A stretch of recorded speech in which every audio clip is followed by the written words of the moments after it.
කෙහෙල් කනක් උස්සන් යනවා. මං හිතන්නේ හොරෙන් කපලාද කොහෙද තියෙන්නේ මේක. මන් දන්නේ නැහැ.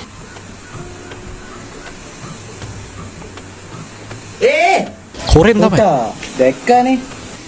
මාට්ටු. අපේ කෙහෙල් කනක් කපාගෙන කොහෙද ඔකු බරන් යන්නේ? ආ?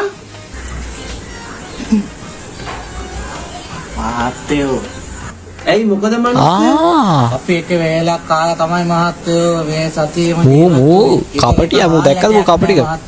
ඉතින් තමුසේ මොකද්ද මට කියන්න උත්සාහ කරන්නේ? දෙකට නැමෙනවා නිකා. මහත්තයෝ කෙහෙල් කන කැපුවේ කෙහෙල් කන කපලා කඩේට දීලා ඒක හම්බෙන සල්ලි වලින් ගෙදරට බත් ටිකක් ගෙනල්ලා දාන්න තමයි මහත්තයෝ මං හැදුවේ.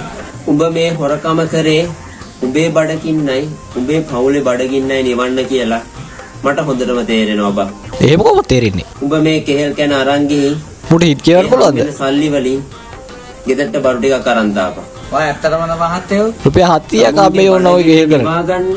මිනිස්සු ඕනම අභියෝගයකට පිටි පැකට් එකක් ගත්තාම ඉවරයි මං හිතන්නේ. ලෑස්ති කියලා. පිටි පැකට් එක ගන්න බැයිද කොහෙද?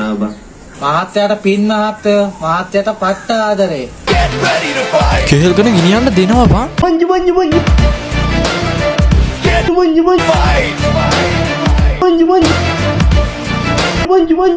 පට්ට ආදරේ බං.